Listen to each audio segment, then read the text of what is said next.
It begins not with a murder, but with a sound. In January 1998, a small brown envelope arrived at the office of the Harmony Gazette, a weekly newspaper serving a quiet Midwestern town that most of America had never heard of. The envelope was unmarked, with no return address, no stamp of origin. Just one word written across its front in shaky handwriting: listen. Inside was a single cassette tape. The kind you'd find in any thrift store bin, scuffed, unlabeled, ordinary. But when journalist Helen Ward, a veteran local reporter known for her skepticism, played it on her office recorder, the sound that filled the room was anything but ordinary. At first, it was beautiful. A serene, almost celestial choir sang in perfect harmony. Male and female voices layered delicately over each other, creating a sound so pure it felt cleansing, like a prayer carried by the wind. Helen described it later as the kind of sound that makes you want to close your eyes and believe in something. But as the minutes passed, that beauty began to distort. The melody slowed. The harmonies slipped out of key, not jarringly, but imperceptibly, like something alive was twisting the music into a new shape. Beneath the layered voices, a low hum emerged, a sound so deep it seemed to vibrate through the walls. Then, the lyrics changed. They stopped being words. Helen rewound the section 3 times, straining to decipher it. The choir wasn't singing any recognizable language. It was rhythmic, patterned, but wrong. The voices merged into something primal, guttural, like an invocation. A ritual disguised as song. She paused the tape. For a moment, the newsroom felt heavier, as if the air itself had changed density. Curiosity got the better of her. Helen pressed play again. This time, she noticed something she hadn't before: a faint echo beneath the main track. A second voice, whispering, almost gasping for air between the notes. It didn't sound like part of the performance. It sounded like someone trapped inside the recording. Helen took off her headphones and looked around the office. It was empty. Just her, the old tape recorder, and that faint mechanical whirring as the reels spun to a stop. She sat there, frozen. Then, she noticed the clock. She'd only meant to listen for a few minutes, but more than 45 minutes had passed. The tape was only 20. When she replayed it later on a digital converter, the runtime was exactly 19 minutes and 42 seconds, no loops, no extensions, no glitch. Yet she remembered every second of it, like she'd been inside the sound. Within days, the newsroom started buzzing with whispers. Some thought it was a prank, others an art project. But Helen wasn't convinced. She'd reported on hoaxes before, this didn't feel like one. The acoustics were too complex, the voices too perfect. And that low, almost inaudible hum that ran beneath the singing, she couldn't shake it. She sent the tape to an audio engineer she trusted, Tom Reyes, who agreed to analyze it. He called her back the next evening, his voice uneasy. "Helen, I don't know what you sent me," he said, "but this isn't a normal recording. The frequencies go below human hearing range, and there's something else. Between the 14th and 16th minute, there's a voice I can't identify. It's not part of the choir. He paused. It's mimicking the others." That night, Helen returned to the office after everyone had left. She set up her recorder again, dimmed the lights, and played the tape one final time. Halfway through, as the voices dissolved into that impossible chanting, she began to feel wrong. Dizzy. Her heartbeat synced with the rhythm. The windows rattled even though there was no wind outside. And then, as the final chorus faded, she heard it clearly for the first time, a single voice, rising above all others, singing inhumanly high. It was stretched beyond the limits of a human throat. The voice cracked. Then it screamed. When the tape clicked off, Helen sat motionless for nearly a minute. Her ears rang, her skin prickled, and for reasons she couldn't explain, she was crying. Later, when she tried to describe what she'd heard, her words failed. It wasn't a song, she told a friend. It was a call. And I think someone, or something, answered. The next morning, she sealed the tape in a plastic bag and took it to the police station. But by the time they opened the bag, the tape was blank. No sound. No hum. Just the faint static of something that used to exist. And yet, when she went home that night, Helen swore she could still hear it.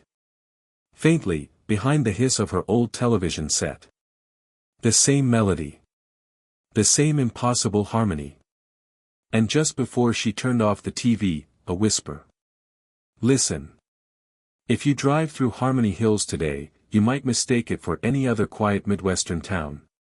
The streets are lined with maple trees that blaze orange every autumn, the church bell still rings every Sunday morning, and the people, the few who remain, wave at strangers with the kind of small-town politeness that feels almost rehearsed. But beneath that postcard calm, something doesn't fit. There's a silence here that feels deliberate. Like a note being held too long.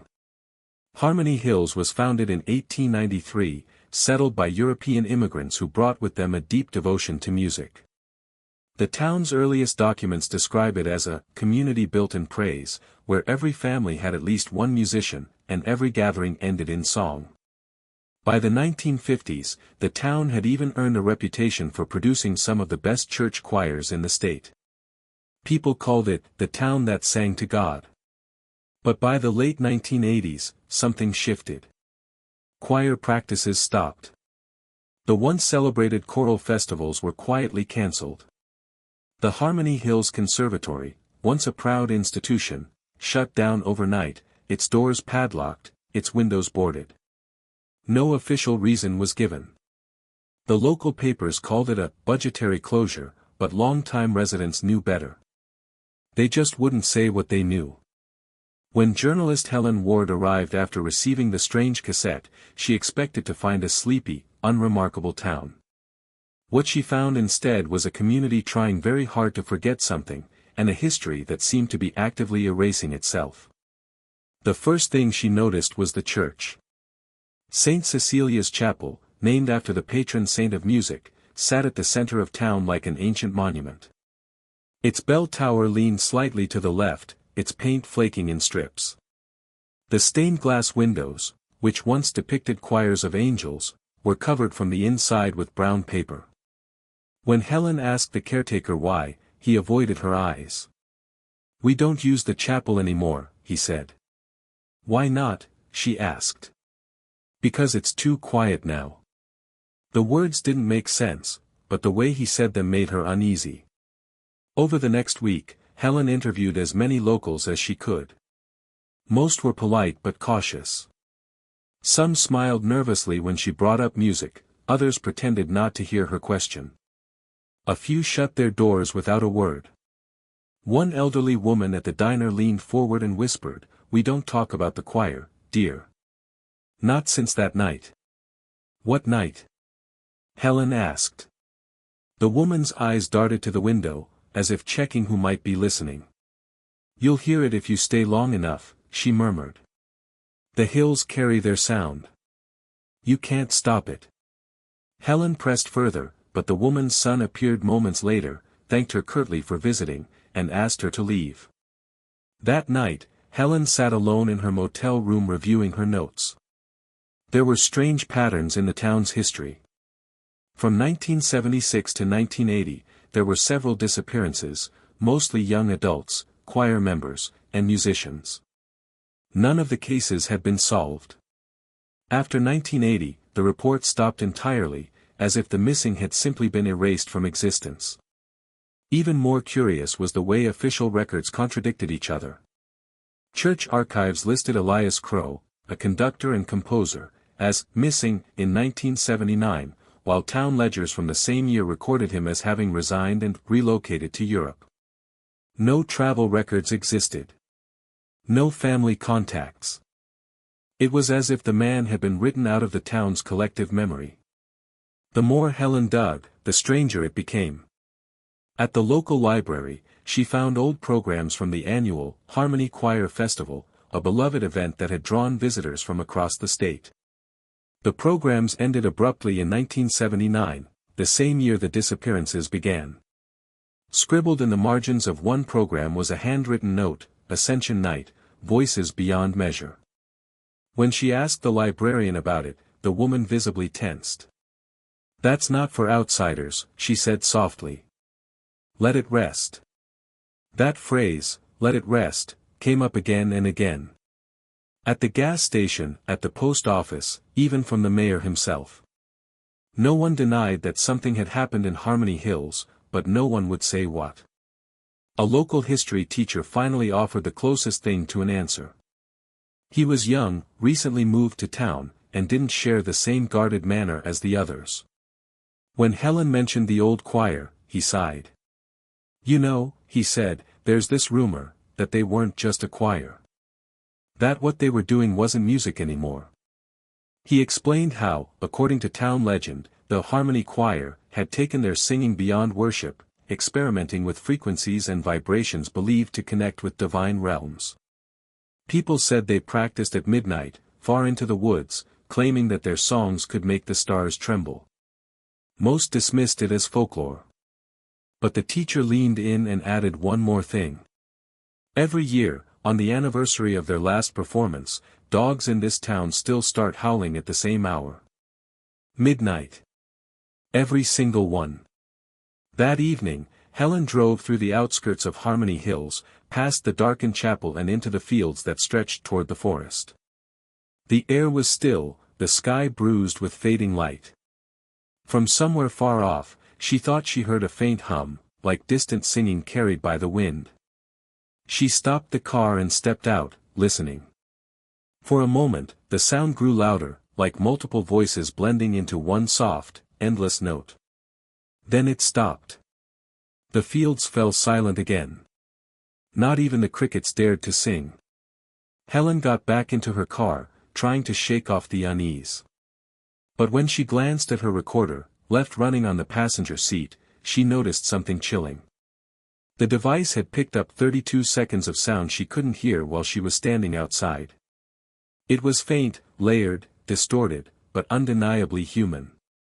And at the end of the recording, a single phrase was whispered beneath the static, "We remember the song." The next morning, Helen returned to the diner to find the elderly woman who'd warned her before. But her booth was empty. The waitress said she hadn't come in that day, or the day before. In fact, she hadn't been seen since Thursday. Helen checked the calendar. Thursday was the anniversary of the choir's last performance. And for the first time since arriving in Harmony Hills, she realized something terrifying: the town hadn't forgotten its past. It had buried it. Long before it became a cautionary whisper in Harmony Hills, the Harmony Choir was a symbol of pride. To most outsiders, it was a simple community group, men and women of all ages singing under the stars, their voices echoing through the valley. But for those who truly knew them, the choir wasn't just a musical ensemble. It was a movement. A calling. A family bound by faith, sound, and something far deeper than music. The choir began in the spring of 1972, under the direction of a man named Elias Crow, a newcomer to town, elegant and soft-spoken, with a background that seemed too sophisticated for a place like Harmony Hills. He'd studied at the Conservatory of St. Maron in London, published essays on the metaphysical aspects of music, and carried himself like someone born in another century. Locals said his voice alone could hush a room. When he spoke, every syllable seemed deliberate, melodic. At first, his arrival was seen as a blessing. The community had been losing its cultural spark, and the church needed someone to revive its choir. Crow volunteered, promising to restore the town's forgotten harmony. Within months, he'd assembled a group of 32 singers, farmers, schoolteachers, and shopkeepers, united by one shared belief, that music could bring them closer to God. Their rehearsals were open to the public at first. Every evening, townsfolk would gather outside St. Cecilia's chapel to listen. The melodies were unlike anything anyone had heard, ethereal, complex, strangely mathematical.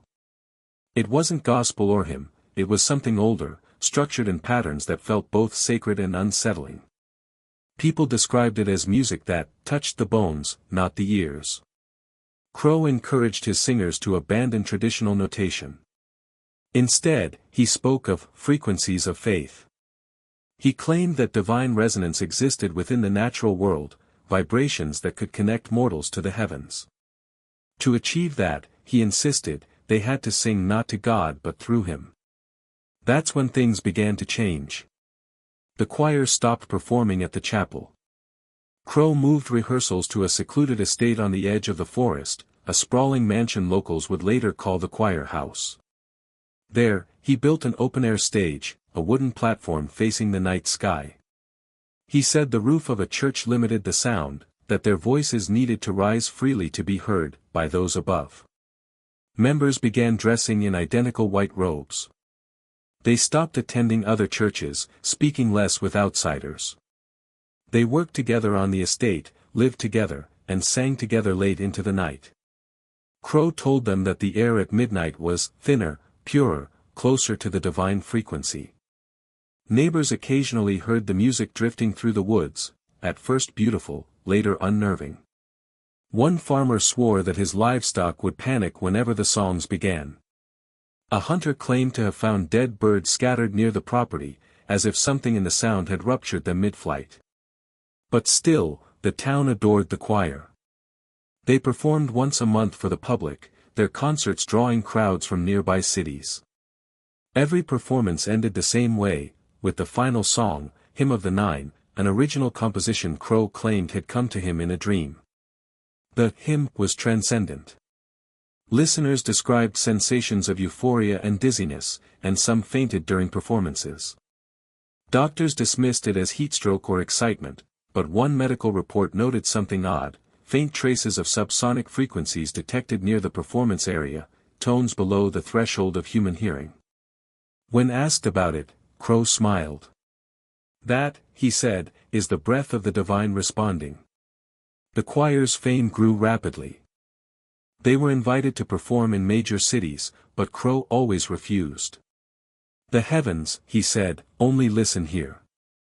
By 1977, their practices had become closed to all outsiders. Only members and Crow were allowed in the rehearsal grounds.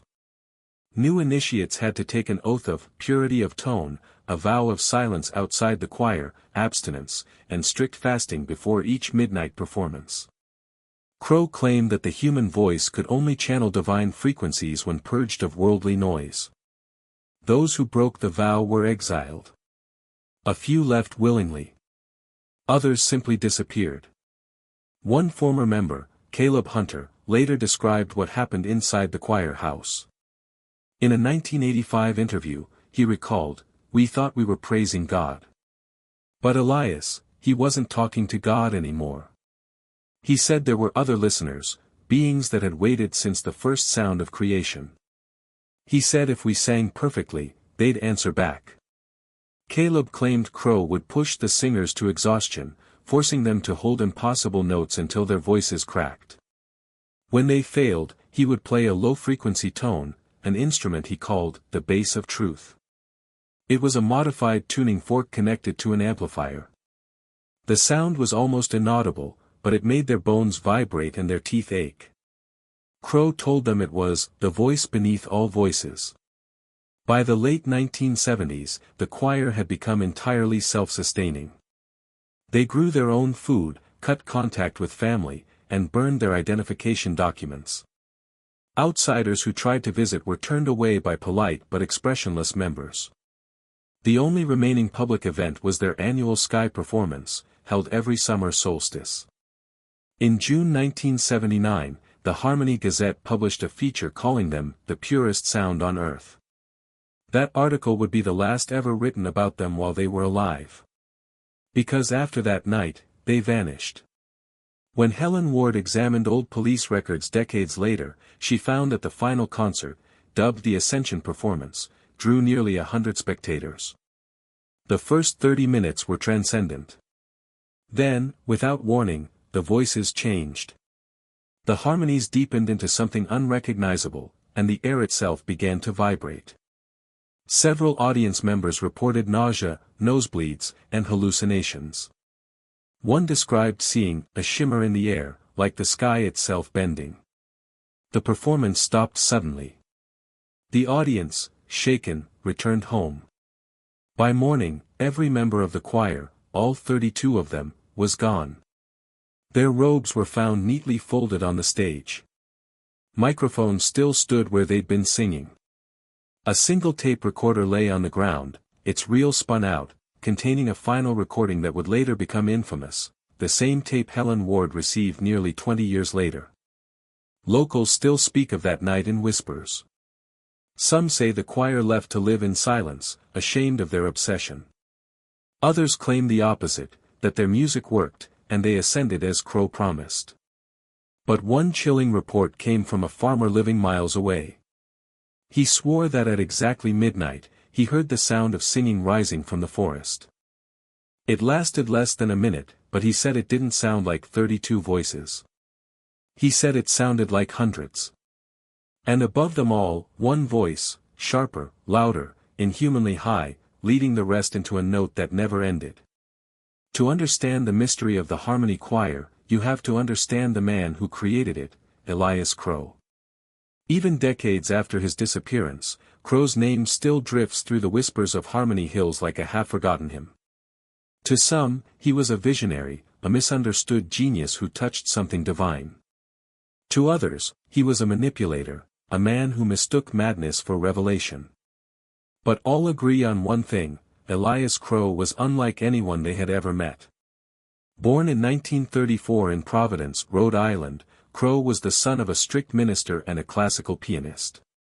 His father preached about sin and salvation, his mother believed music was the truest form of prayer. Elias grew up caught between their two worlds, the pulpit and the piano, where faith and sound were inseparable. He began playing instruments before he could write his name. By the age of 12, he could hear pitch so precisely that he corrected the church organist mid-sermon, embarrassing his father in front of the congregation. Instead of scolding him, his mother smiled and said, "He hears things the rest of us can't." As a young man, Crow attended the St. Maron Conservatory of Sacred Music in London. There, he became fascinated with early religious compositions, Gregorian chants, monastic tones, and the mathematical relationships between frequency and emotion. Professors called him brilliant but eccentric. While others studied harmony, Crow studied silence. He'd spend nights in the chapel alone, striking a single note and listening to the way it decayed, claiming that in its fading echo, he could hear the breath of God. His obsession deepened after a trip to Greece in 1961. There, he visited an abandoned monastery where, according to local legend, monks had once sung a forbidden hymn that caused earthquakes. Crow recorded ambient sounds there for days. In his journals, he wrote something strange: sound is not bound to the air. It is eternal. We are merely its vessels. And if we learn its pattern, we can call it back. When he returned to America, he began lecturing about what he called the theology of vibration. He argued that all matter, including the soul, resonated at specific frequencies. According to his theory, sin, madness, and even death could be understood as discord. True enlightenment, he claimed, came from achieving perfect resonance between body, sound, and divinity. The academic community dismissed him. Some accused him of pseudoscience, others of mysticism. His lectures dwindled, and by the early 1970s, he vanished from public life altogether. When he resurfaced in Harmony Hills, no one knew why he'd chosen such a remote town. But the locals welcomed him, his manners were gentle, his speech poetic. He spoke about rebuilding the town's musical legacy, restoring beauty to a place that had grown quiet. And for a time, that's exactly what he did. Crow's charisma was magnetic. People followed him not just because of his talent but because of how he made them feel, seen, valued, transformed. He taught that every person carried a divine frequency inside them, and through harmony, they could return to the original sound, the sound before creation. His rehearsals became sermons. His music became doctrine. Those who joined his choir described the experience as spiritual transcendence. One member, interviewed decades later, said, "When Elias conducted, it was like the air obeyed him. You'd feel your lungs vibrate with something that wasn't yours anymore." But behind that serenity, something darker was growing. Crow began keeping extensive journals, filling hundreds of pages with notations, sketches, and strange diagrams connecting music theory to theology, geometry, and human anatomy. He wrote about tones that could bend the veil between dimensions, and frequencies capable of undoing the flesh. In one passage, dated December 1978, he wrote, "I have heard it. The note between the heartbeats. It spoke my name. It is waiting for me to return the call." Witnesses say he began to change. His hair turned prematurely white, his eyes took on a glassy, faraway look. He stopped eating during the day, claiming food dulled the senses. He instructed his choir to do the same, fasting, praying, and rehearsing until dawn. When asked why he pushed them so hard, he would smile and say, "Because angels do not tire." By early 1979, he was obsessed with the number 9, 9 voices per harmony, 9 measures per phrase, 9 seconds of silence between each verse. He told his followers that 9 represented the bridge between mortal and divine sound. In one sermon, recorded on a surviving tape, he says calmly, "If we reach the 9th tone, we will be heard. And when we are heard, we will be known." To the outside world, Crow's teaching still looked like passionate spirituality. But within the choir house, he was building something closer to a ritual. Members began to refer to rehearsals as ascensions. They sang blindfolded, in perfect synchrony, while Crow stood in the center of the circle, conducting not with a baton, but with tuning forks, each tuned to frequencies just below human hearing. He called them keys to the gate. Former members later revealed that Crow had recorded hundreds of hours of these sessions, storing tapes in metal containers in the basement.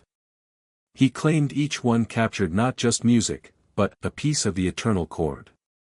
No one outside the choir ever heard them, until one surfaced years later as the infamous 1998 tape. In his final months, Crow withdrew entirely. Witnesses said he spent hours alone in the woods, listening to the wind through the trees, sometimes humming along as if to match its pitch. He began referring to himself not as a composer but as a translator. One chilling journal entry, written only days before the last performance, reads, "We are close. The tones align. The breath beneath the world is stirring. The 9th note will open the gate.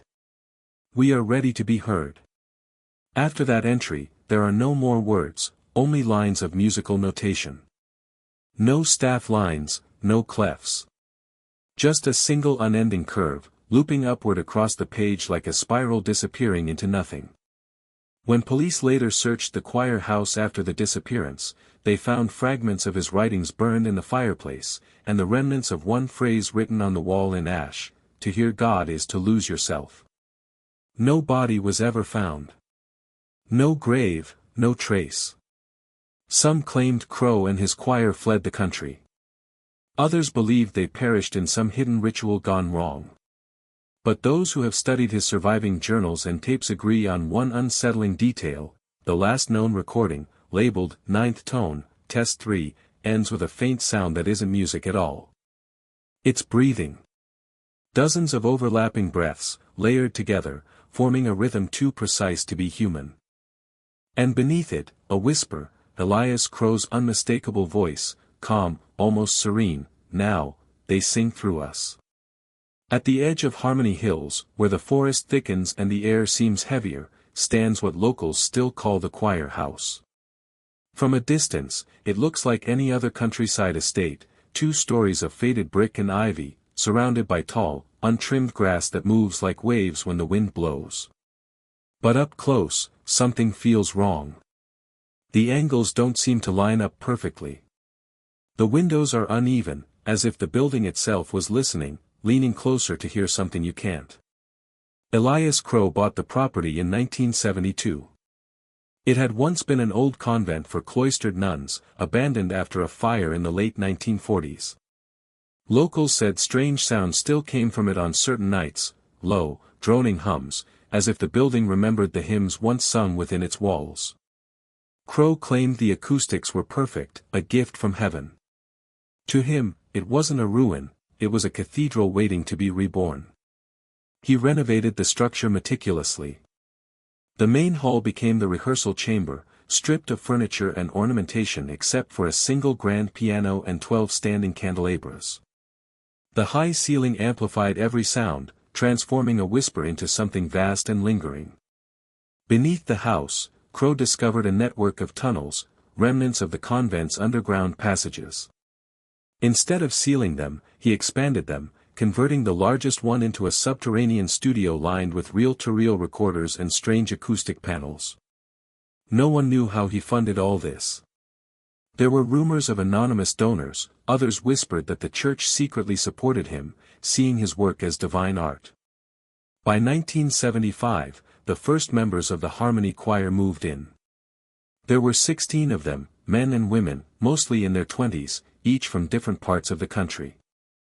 They were musicians, singers, and spiritual seekers drawn by Crow's message, that through perfect harmony, one could hear the divine directly.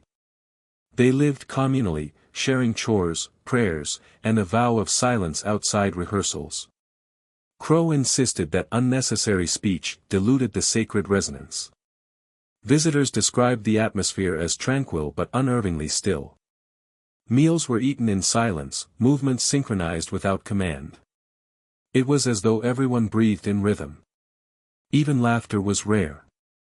At sunset, they gathered in the courtyard and sang soft hymns that echoed across the valley.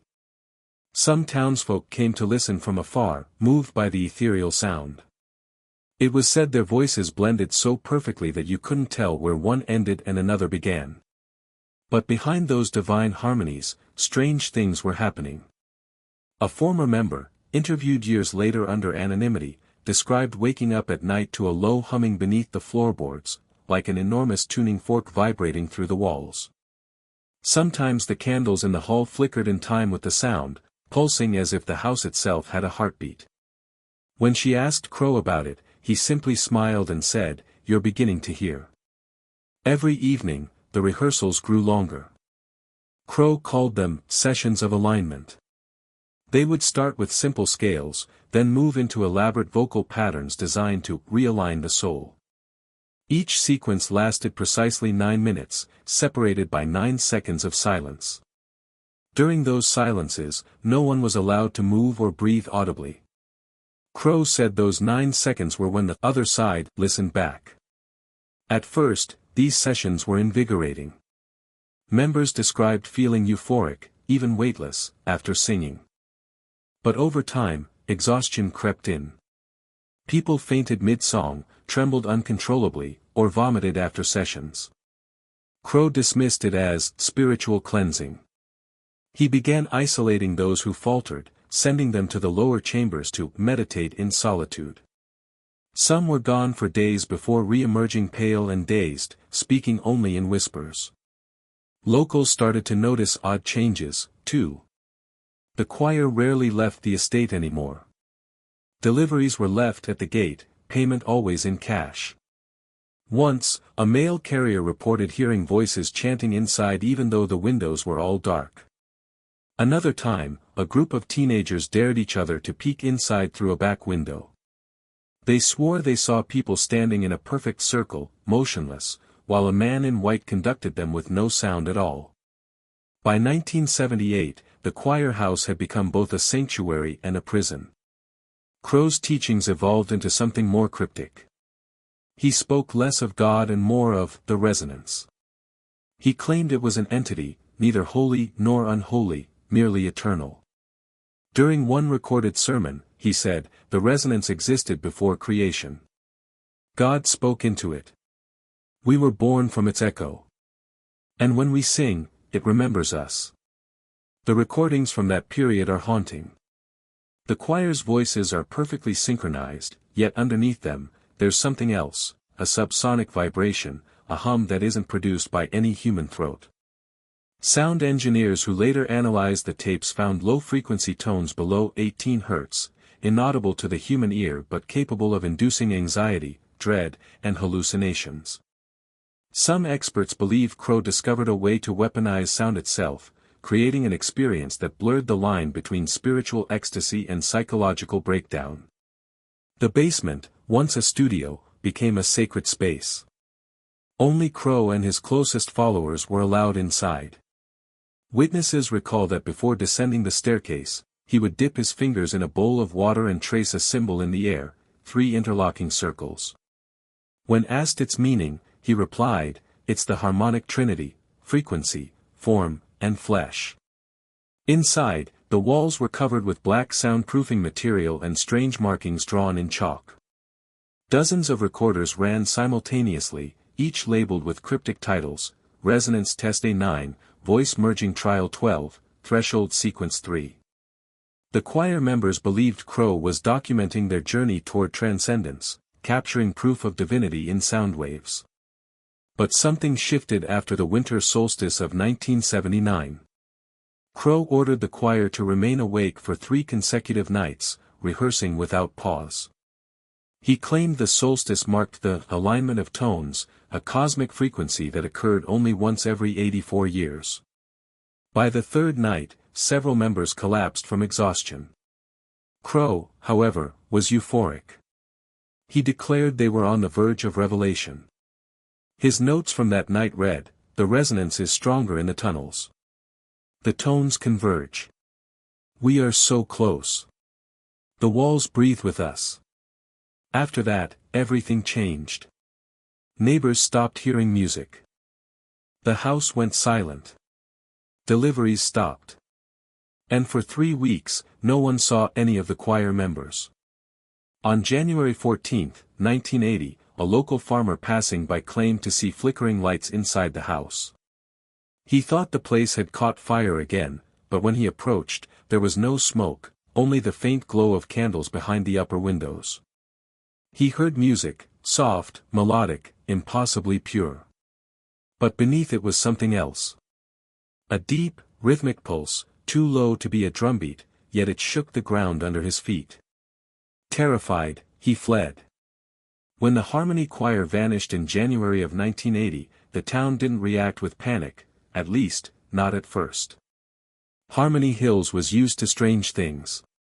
It was the kind of place where superstition passed for wisdom, and odd stories were treated like weather. You acknowledged them, then moved on. But this was different. This wasn't a rumor, or a ghost tale whispered to children. 16 people, real, living, breathing townsfolk, had simply ceased to exist. And the silence that followed was heavier than any scream. The first to raise alarm was Margaret Pierce, a shopkeeper who'd occasionally supplied the choir with food and candles. She told the sheriff she hadn't seen them in weeks, that their orders had suddenly stopped. It was odd, she recalled later, because they always left exact lists, right down to the last candle wick. Elias was particular like that. But this time, nothing. When Sheriff Daniel Holbrook arrived at the estate, he expected to find the choir preparing for another long rehearsal. The storm 2 nights earlier had left the road slick with mud. The choir house loomed against the gray sky, its windows black, its doors shut tight. Holbrook knocked. No answer. He circled the building, calling out. Still nothing. Then he noticed the smell, not rot or decay, but something faintly metallic, like the tang of electricity after a lightning strike. When they broke in, the place looked untouched, too untouched. No sign of panic, no overturned chairs or scattered belongings. Everything was neat, almost ceremonial. The beds were made, dishes cleaned, robes folded in perfect symmetry. The piano in the main hall still held the faint warmth of a recently struck note. It was as if everyone had simply stood up and walked away in the middle of a song. In the basement, the sheriff found the recorders still running, their reels spinning endlessly on dead tape. The low hum that filled the room wasn't mechanical, it was alive somehow, vibrating in his ribs like an invisible heartbeat.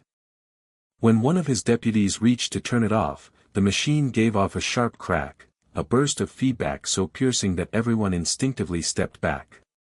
That was the first and last time any of them went into the basement. The official report listed the case as group disappearance, unexplained. But privately, the investigators agreed on something they refused to put in writing: the house didn't feel empty.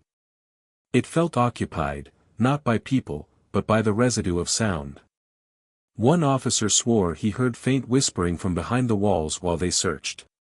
Another claimed to see candlelight flicker in the mirrors, though there were no candles lit. Within weeks, federal agents arrived. They took the tapes, the journals, even the tuning forks. They sealed the basement and told the sheriff the matter was a spiritual retreat gone wrong. But Holbrook never believed that.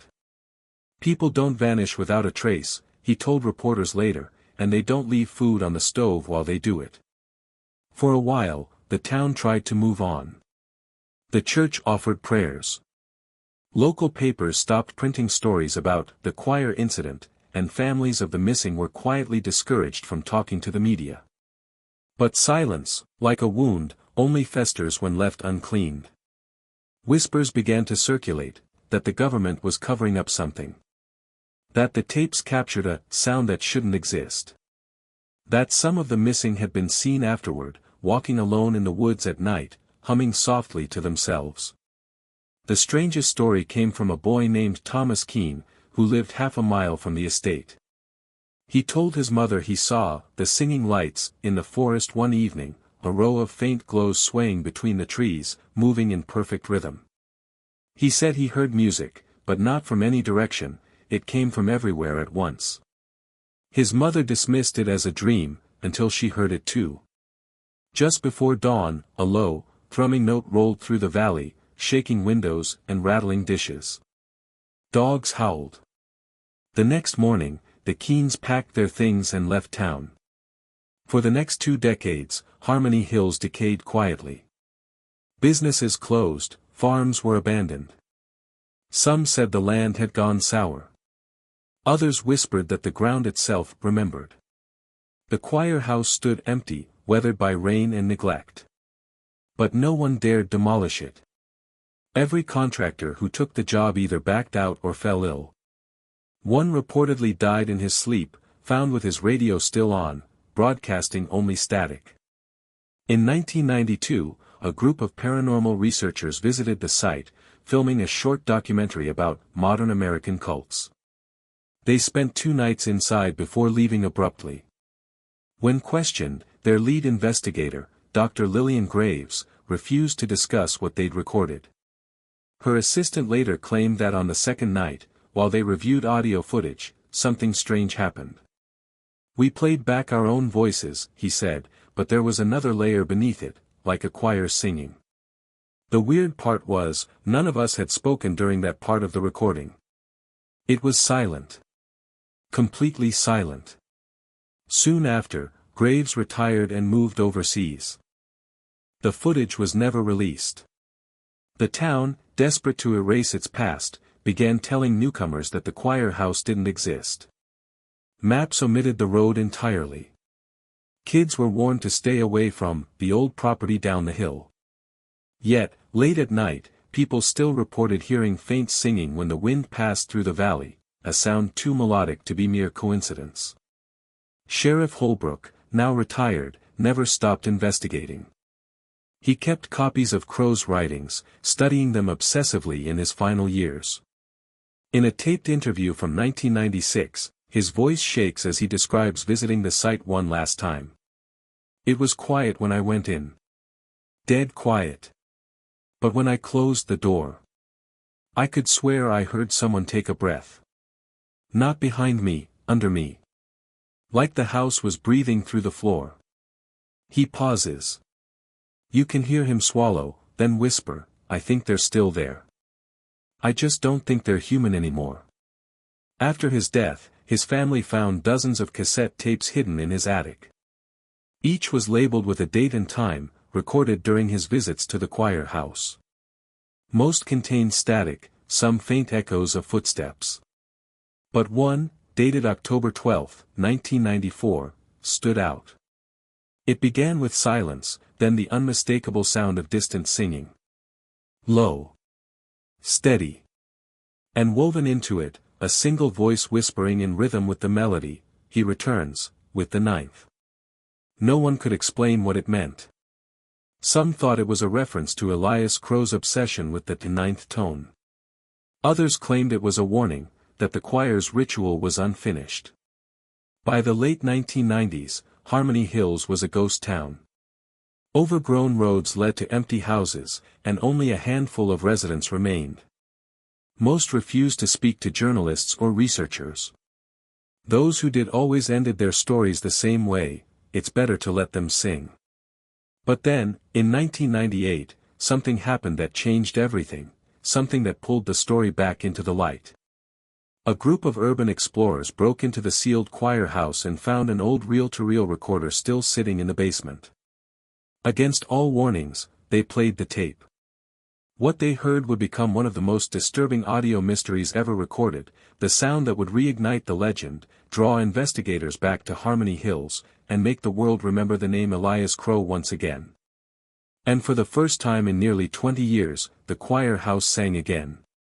For nearly 2 decades, the story of the Harmony Choir had drifted into the murky corners of forgotten folklore, a local legend whispered by those who remembered, dismissed by those who didn't want to.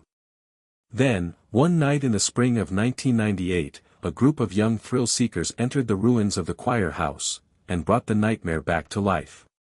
The group called themselves Echo Hunters, a small circle of college students obsessed with paranormal audio. They weren't professionals, just hobbyists who documented haunted acoustics for their underground blog. Their leader, Ryan Bell, was a sound engineering student from Chicago.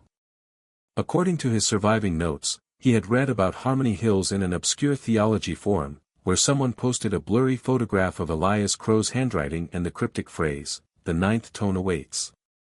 Ryan convinced 3 friends, Mara, Keith, and Jonah, to make the trip.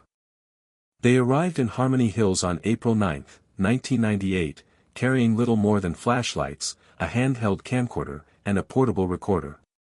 By then, the town was almost deserted. The streets were silent, houses boarded up, the trees reclaiming the road. Locals at the only gas station refused to talk when Ryan asked about the choir house. One old man reportedly muttered, "That place doesn't keep quiet for long." They reached the estate just before dusk. The gates were rusted open.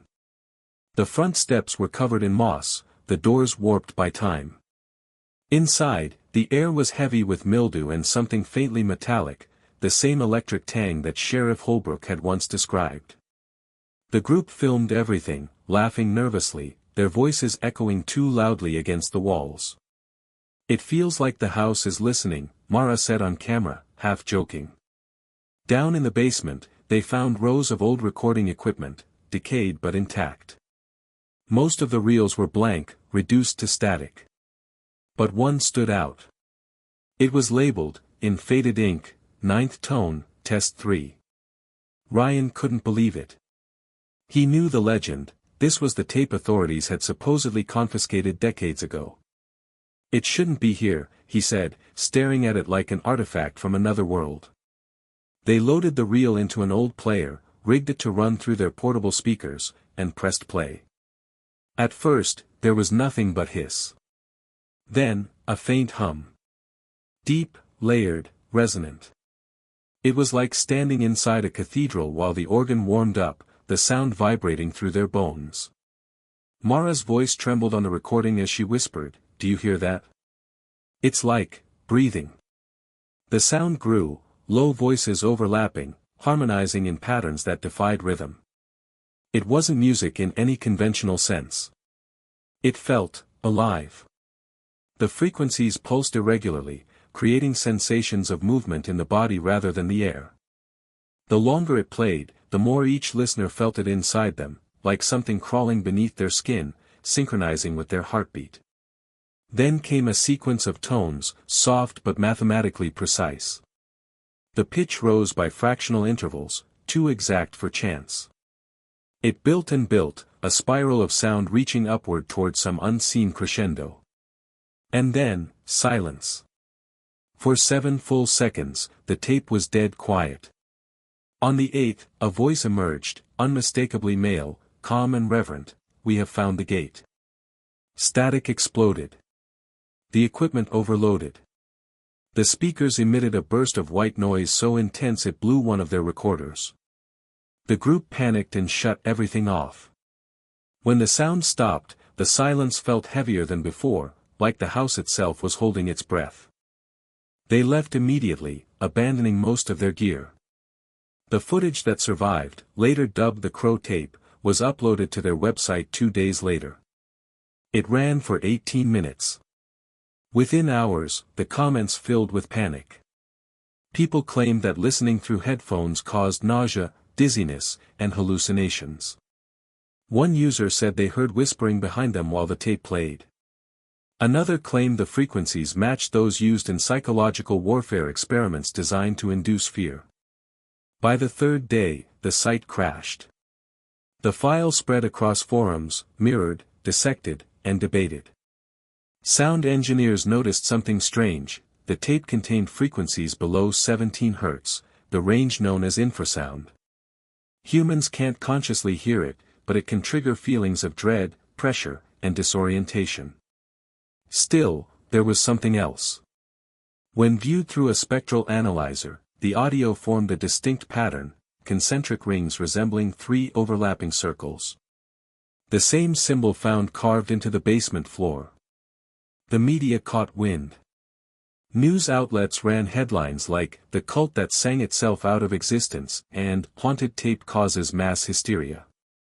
But for every skeptic calling it a hoax, there were just as many believers. Paranormal forums exploded with theories, that Crow's choir had achieved sonic ascension, that the frequencies opened a rift, that the recording was a message from beyond. And then the real horror began. Listeners started reporting aftereffects. People who played the full tape claimed to hear faint harmonies hours later, even in silence. Some reported sleep paralysis, others night terrors filled with distant singing. A few described more disturbing symptoms: rhythmic breathing that didn't match their own, whispers calling them by name, shadows moving in sync with the tape's pulse. The phenomenon grew. Hospitals in 3 states recorded a spike in patients complaining of auditory hallucinations linked to a cursed choir recording. The government quietly stepped in. In June 1998, the FCC issued a takedown order citing unauthorized transmission of harmful frequency ranges. But by then, the damage was done. The file had spread to private collectors, underground archives, and dark web servers where it was traded like contraband. Ryan Bell's group became infamous overnight, but their fame didn't last. Within weeks, 2 of the members vanished. Jonah was last seen driving toward Harmony Hills. His car was later found abandoned on the highway, headlights still on, engine running. For almost a decade after the disappearance of Ryan Bell and his friends, the legend of the Harmony Choir remained a ghost story buried in obscure internet forums and half-forgotten VHS transfers. People whispered about the tape, about the tone that could open doors, but the world moved on. Then, in 2007, something began to stir again, not in Harmony Hills, but hundreds of miles away, in a quiet town in West Virginia called Ashburn Hollow. The first report came from a truck driver named Calvin Dorsey, who was passing through Ashburn Hollow just after midnight on March 2. His CB radio, tuned to an unused channel, suddenly crackled with faint choral singing. At first, he thought it was interference, but the melody was unmistakable, slow, layered harmonies, identical to those on the 1998 tape. The sound lasted for 39 seconds, then cut off abruptly. Dorsey reported the incident to local police, thinking it was some kind of pirate broadcast. The next day, his truck was found parked on the shoulder of Route 17, engine running, lights on. Dorsey himself was gone. 2 days later, a farmer on the outskirts of town reported hearing a low humming coming from his barn at night. When investigators arrived, they found a circle burned into the ground, 3 overlapping rings, exactly like the symbol carved into the basement floor of the Harmony Choir house. The air inside the barn felt thick, metallic, almost vibrating. The animals refused to enter for weeks afterward. By the summer of 2007, Ashburn Hollow had become a nexus of strange phenomena. Locals reported hearing distant voices at dusk, echoing through the valley even when no one was there. Some described them as angelic. Others said the tones made their vision blur and their hearts race. The town's population began to dwindle as people left, claiming the place had a sound you can feel. That was when Special Agent Dana Cole, part of a small division within the Department of Communications Security, was dispatched to investigate. Cole was not a believer in the paranormal. She had spent years tracking illegal signal transmissions, Cold War-era shortwave stations, coded numbers, clandestine beacons. To her, the Harmony Choir myth was nothing more than a digital age hysteria. But what she found in Ashburn Hollow didn't fit into any known category of interference. Cole's team brought in spectrum analyzers and field recorders. They captured intermittent bursts of sound at frequencies between 15 and 19 Hz, the infrasound range. But embedded within those bursts were harmonic patterns not found in any natural source. When the data was mapped visually, the spectrogram formed what appeared to be a three-ring design, matching the one found in Harmony Hills decades earlier. Cole requested access to the sealed archives of the 1998 investigation, specifically, a digital copy of the Crow tape. She compared the new data to the original waveform and found a staggering correlation. The infrasound bursts from Ashburn Hollow were not random noise. They were identical in sequence to the final 45 seconds of the Crow recording. It was as if someone, or something, was broadcasting the tone again. By late August, more reports began pouring in. A group of teenagers exploring an abandoned church on the outskirts of Ashburn Hollow recorded faint singing on their phones. The audio was grainy, but when analyzed, it showed harmonic layering consistent with a choir of between 30 and 40 voices. Yet there were no singers present. The church had been empty for years. One chilling detail emerged from their footage. At the far end of the hall, barely visible in the shadows, a figure stood motionless, head tilted upward as if listening to something no one else could hear. When police later inspected the site, they found no one there, but discovered footprints in a perfect circle on the dusty floor. The footage went viral. The internet called it "The Choir Returns."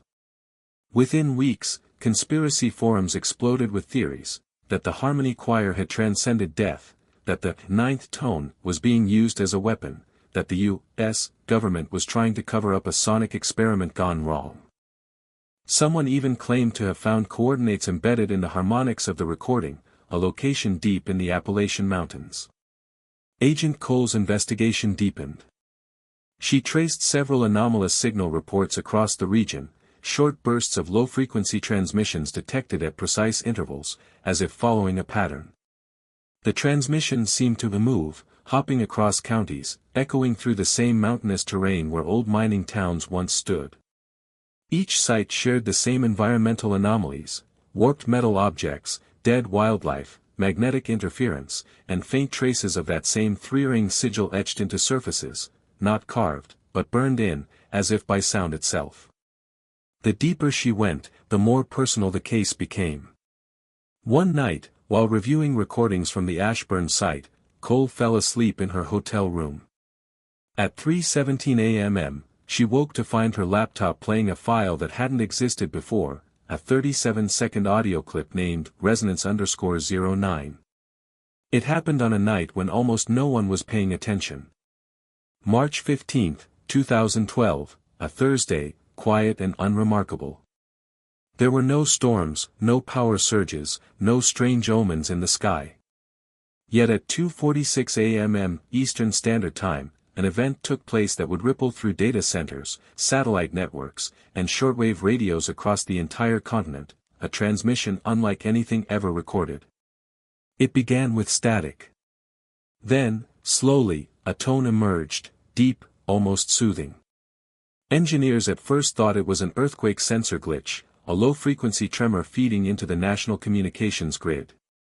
But within seconds, the tone began modulating, shifting pitch, building harmonic layers. The waveform resembled something impossible, a human choir, perfectly balanced, singing through the digital void. The broadcast lasted exactly 9 minutes and 17 seconds. The first confirmed reception came from a ham radio operator in Maine, Arthur Kells, who was live streaming on a frequency reserved for maritime emergency testing. His viewers, only 6 people at the time, watched as his spectrum display erupted into geometric shapes. The sound was melodic but mechanical, as if machines were learning to sing. His stream cut off mid-sentence, replaced by a flash of light and a long, drawn-out chord. That same moment, across thousands of miles, listeners in Alaska, Montreal, and even parts of Northern Europe reported identical sounds. The broadcast didn't travel by standard radio frequencies, it seemed to override them. Every device capable of emitting sound, phones, televisions, laptops, became a conduit. For exactly 9 minutes and 17 seconds, the world was bathed in harmony. Those who heard it described it differently. Some said it was beautiful, like a glimpse of heaven. Others said it felt wrong, that the sound got inside them, vibrating in their bones.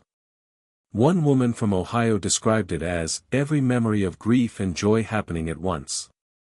Another claimed she saw faces in her television static, luminous figures, mouths open in silent song. But the most disturbing report came from a communications satellite technician in Colorado, Mara Ellison, who monitored the signal from the moment it began. She noted something chilling: the harmonic signature matched the one from the Crow tape almost perfectly. When she overlaid the two waveforms, the broadcast completed what Crow's recording had left unfinished, a symmetrical spiral, closing perfectly on itself. It wasn't a signal, she wrote later. It was a sentence. And that night, it ended. At 2:55 a.m., the transmission stopped abruptly. But the silence that followed wasn't normal silence. It was absolute, a total absence of background noise. For 6 minutes, every major radio and television network across North America registered zero ambient signal. No static, no white noise, no carrier hum. Just nothing. Then, one by one, systems began rebooting. Phones flickered back to life. Internet routers stabilized. To most of the public, it was a brief outage, soon forgotten. But among those who'd been listening, something had changed. Reports poured in from across the country of people acting strangely in the aftermath, wandering aimlessly, humming melodies they couldn't recall learning. Emergency rooms noted a spike in patients complaining of phantom harmonics, a persistent tone heard even in silence. In extreme cases, individuals claimed they could see sound, describing waves of light rippling across their vision. The government response was swift and deliberate. Within 48 hours, the Federal Communications Surveillance Bureau issued a quiet internal memo labeling the event a multiband audio intrusion.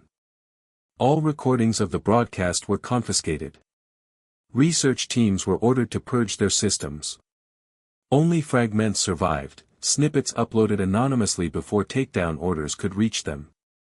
Those fragments spread like wildfire online, shared, remixed, analyzed. Some were proven hoaxes, but others carried the unmistakable resonance of the original harmony choir tone. Digital spectrograms of these clips revealed a recurring pattern: 3 concentric circles, identical to the sigil found beneath Crow's church. It wasn't just returning. It was evolving. Audio engineers noticed something else disturbing. The fragments didn't behave like normal digital files. When played repeatedly, they altered, subtly, imperceptibly, introducing new harmonics that hadn't been there before. It was as though the sound was rewriting itself. Soon after, entire regions reported mysterious power surges synchronized with short bursts of harmonic resonance. Security cameras glitched at identical time stamps. Birds fled their nests en masse minutes before each occurrence. In New Mexico, a research team's lab equipment recorded one of these bursts in full, capturing the final seconds before total system failure. When the data was reconstructed, it revealed voices, hundreds of them, overlapping, merging into one impossibly unified sound. And beneath that sound, a single whisper, low and distinct, resonance complete. In the weeks following, those who'd been exposed to the signal began disappearing. Their homes were left undisturbed, food on the table, doors unlocked, no signs of struggle. Only one consistent clue remained behind in several cases, sheets of paper filled with strange circular symbols, as if drawn in trance. In one particularly haunting discovery, the symbols were written not in ink, but burned directly into the paper fibers by an unknown heat source. By April 2012, the broadcast had become known among underground researchers as the Final Choir. Online message boards flooded with theories, from mass hypnosis experiments to interdimensional communications. But among the more serious investigators, a different narrative emerged, the idea that the broadcast wasn't meant to reach humans at all. It was a beacon. A summoning. Mara Ellison disappeared soon after leaking her findings to a private network of journalists. But her final email, sent to an encrypted server, contained a brief line of text that chilled everyone who read it. In the years following the final broadcast, time seemed to bury Harmony Hills beneath layers of silence and memory. The town no longer appeared on most maps. Its roads had crumbled, its signposts were rusted beyond recognition, and even its coordinates on GPS seemed to drift, as though the land itself wanted to forget. Yet despite the physical decay, the legend of the Harmony Choir refused to die. It lived in fragments, corrupted files, lost testimonies, and whispered stories shared in dimly lit corners of the internet. By 2015, a new generation of researchers had taken an interest in the myth. They weren't journalists or police investigators this time, they were digital archaeologists, people who specialized in recovering deleted media and data ghosts from old storage devices. Among them was Evelyn Merrick, a former sound engineer who'd grown up only 50 miles from the ruins of Harmony Hills. As a child, she remembered her father warning her never to go near the valley after dark. He used to say, "The air there remembers what it's not supposed to." When Evelyn found a second-hand hard drive at a tech flea market in Detroit, she didn't expect it to contain anything more than corrupted backups. But buried deep within a forgotten partition, she uncovered a folder titled simply, Resonance_Archive. Inside were hundreds of files, audio fragments, waveform scans, and handwritten notes referencing Crow Protocol, Ashburn Hollow, and the choir's final frequency. Most of the files were unreadable. But one, a tiny wave file labeled Echo_001, still played. It was faint, grainy, nearly silent at first. Then came a hum, soft, rhythmic, unmistakably human. Evelyn amplified the waveform and found harmonic layers invisible to the naked ear. They formed a pattern she recognized from urban legend, the three-ring sigil of the choir. She didn't stop there. Over the next 6 months, Evelyn reconstructed what she could, piecing together overlapping fragments from recovered drives, old cassette transfers, and forum leaks. When played sequentially, they formed something coherent, not a song, but a conversation. The voices were calm, distant, ethereal.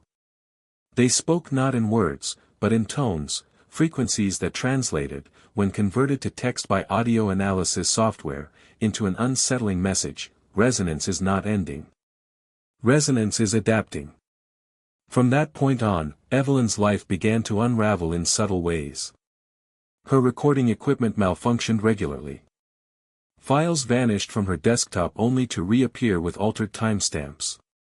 At night, her phone emitted faint music even when powered off. Her cat refused to enter her studio. Still, she persisted. She believed the choir's final act wasn't destruction, it was transmission. Whatever had begun with Crow's tone was continuing, quietly, reshaping the digital world. One evening, while testing a sound isolation chamber she had built in her basement, Evelyn recorded 30 uninterrupted minutes of pure white noise. When she played it back, the static folded into melody, soft at first, then swelling into a full harmonic wave. She recognized the structure instantly. It was the same resonance pattern from the Crow tape. But this time, there were new overtones, frequencies only modern digital systems could produce. "They're not gone," she whispered into her recorder. "They're online." Evelyn uploaded her findings to a private cloud server under the alias Echohim. Within days, thousands of users had accessed the files. Most dismissed them as ambient art, but a small number of listeners claimed strange effects, sleep paralysis, vivid dreams, sensations of floating, and visions of figures made of light and sound. One listener described the experience as feeling my heartbeat sync with something vast. Another wrote, "When I closed my eyes, I could see sound." Then, quietly, Evelyn vanished. Her apartment was found abandoned, lights still on, computer screens glowing with a single looping spectrogram, 3 concentric circles, pulsing like a heartbeat. Her research notes were gone, but her hard drives remained untouched. Authorities classified the disappearance as voluntary, though no evidence supported that. 2 months later, users on the dark web began reporting a strange audio file circulating under the name Requiem_for_Harmony. MP3. The file's metadata claimed it was uploaded by a user ID registered to Evelyn, but the timestamp was dated 2 weeks after her disappearance. Those who played the file described a hauntingly familiar experience. The sound began with a soft choral hum, identical to the crow tone, but gradually evolved into something mechanical, digital, alive. Frequencies fluctuated beyond the range of human hearing, and the longer the file played, the more strange distortions appeared on the listener's screens, faint, moving symbols, impossible geometric figures. Analysts who dissected the waveform found embedded data, fragments of coordinates, dates, and even names. One file contained a location deep in the Nevada desert, where military researchers once tested acoustic weapons. Another referenced Project Helios, an obscure Department of Energy initiative rumored to study vibrational cognition. Each clue hinted at one terrifying implication: the choir's resonance had become self-replicating. Sound was no longer just heard. It was alive, traveling invisibly through networks, frequencies, and devices, evolving through every replay. By 2018, new anomalies began to surface. Automated voice assistants in several countries spontaneously activated, emitting a faint harmonic tone. Entire servers crashed in perfect synchronization with spikes in subsonic frequencies. Radio telescopes in Chile and Greenland detected unexplained bursts of infrasound matching the harmonic DNA of Crow's original tone. And then, there were the dreams. Across online forums, thousands of people began reporting identical visions, standing in a vast cathedral made of light, where a sound filled the air so powerfully that it felt like gravity itself was singing. Some claimed they saw faces among the light, others heard names being whispered, including one that recurred with uncanny frequency, Elias Crow. Scientists dismissed it all as mass hysteria, a psychological echo amplified by the internet. But within underground communities of researchers, a new consensus formed: the choir never died. They transcended medium. What began as voices in a church had become something larger, a collective consciousness spreading through resonance itself. By 2021, strange broadcasts returned, this time hidden inside digital white noise. Data packets sent through satellite channels contained irregular harmonic bursts.